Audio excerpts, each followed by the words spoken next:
જે ઉંમરે એક યુવાન પોતાના જીવનના સપનાઓ જોતો હોય એ ઉંમરે ખુદીરામ બોઝે આઝાદ ભારતનું સપનું જોયું અને તેના માટે પોતાનું પ્રાણ એ સર્વસ્વ કુરબાન કરી દીધું.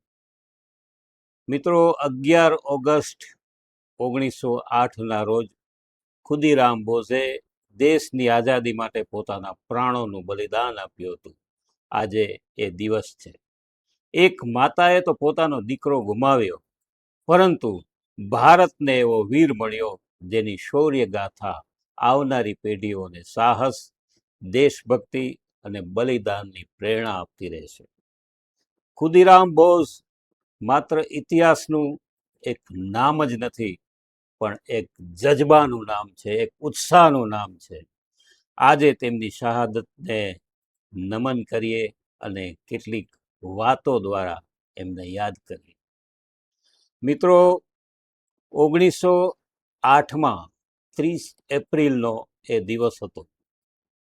ખુદીરામ બોઝ તેના એક સાથી સાથે કિંગ્સ ફોર્ડના બંગલાની આજુબાજુ એક ઘોડાગાડી લઈ અને પહોંચ્યા. ત્યાં રાત્રે લગભગ 8:30 વાગ્યે ક્લબમાંથી કિંગ્સ ફોર્ડની બગી જેવી દેખાતી એક ગાડી, એટલે કે એક કાર. મિત્રો, 1908માં 30 એપ્રિલનો એ દિવસ હતો. ખુદીરામ બોઝ તેના એક સાથી સાથે કિંગ્સ ફોર્ડના બંગલાની બહાર ઘોડાગાડી લઈને પહોંચ્યા. ત્યાં રાત્રે લગભગ 8:30 વાગ્યાનો સમય હતો. ક્લબમાંથી કિંગ્સ ફોર્ડની બગી જેવી દેખાતી ગાડી આવતી જોઈ અને ખુદીરામે તેની પાછળ દોટ મૂકી. રસ્તો ખૂબ અંધકારમય હતો. ગાડી બંગલાની સામે પહોંચતા જ ખુદીરામે અંધારામાં જ બોમ્બ ફેંક્યો.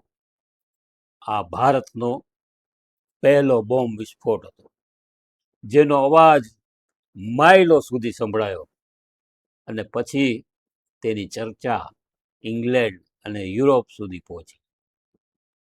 કિંગ્સ ફોર્ડ બચી ગયા, કારણ કે જે ગાડીમાં કિંગ્સ ફોર્ડ નીકળવાના હતા એ ગાડી થોડી મોડી નીકળી અને જે ગાડીમાં બોમ્બ ફેંકાયો એમાં 2 યુરોપિયન મહિલાઓના મૃત્યુ થયા. ખુદીરામ અને પ્રફુલ્લ કુમાર ચાકી એ બંને સાથીઓ રાતોરાત ભાગી અને 24 માઇલ જેટલા દૂર રેલવે સ્ટેશને પહોંચ્યા. અંગ્રેજ પોલીસ તેની પાછળ પડી ગઈ હતી. રેલવે સ્ટેશન પર ખુદીરામને ત્યાં હાજર 2 સિપાહીઓ ફતેહસિંહ અને શિવ પાર્ષદે શંકાના આધારે પકડી લીધા. તેમના કપડાં, થાક અને વર્તન જોઈને એમની શંકા વધારે મજબૂત થઈ અને અંતે એમની ધરપકડ કરવામાં આવી. તો બીજી તરફ જે ખુદીરામ બોઝના સાથી હતા પ્રફુલ્લ કુમાર ચાકી, એ ભાગવામાં સફળ રહ્યા, પરંતુ પછી પરિસ્થિતિથી ઘેરાઈ જતા તેમણે પોતે પોતાના હાથે ગોળી ખાઈ અને શહાદત વહોરી લીધી. મિત્રો, ખુદીરામને પકડ્યા પછી થોડા જ દિવસમાં, એટલે કે 11 ઓગસ્ટ 1908ના રોજ 11 ઓગસ્ટ 1908ના રોજ મુઝફ્ફર જેલમાં ફાંસી આપવામાં આવી. ત્યારે તેમની ઉંમર માત્ર ને માત્ર 18 વર્ષની હતી. મિત્રો, 18 વર્ષની ઉંમરનો આજનો યુવાન પોતાની કારકિર્દી માટે સપના જોતો હોય છે.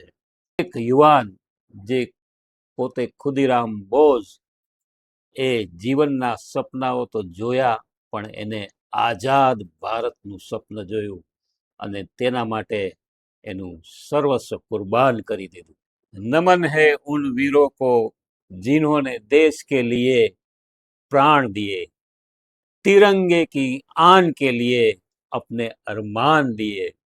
आज हम जो आज़ादी की हवा में सांस लेते हैं, आज जो हम आज़ादी की हवा में सांस लेते हैं, शहीदों ने हमें ये अनमोल उपहार दिए।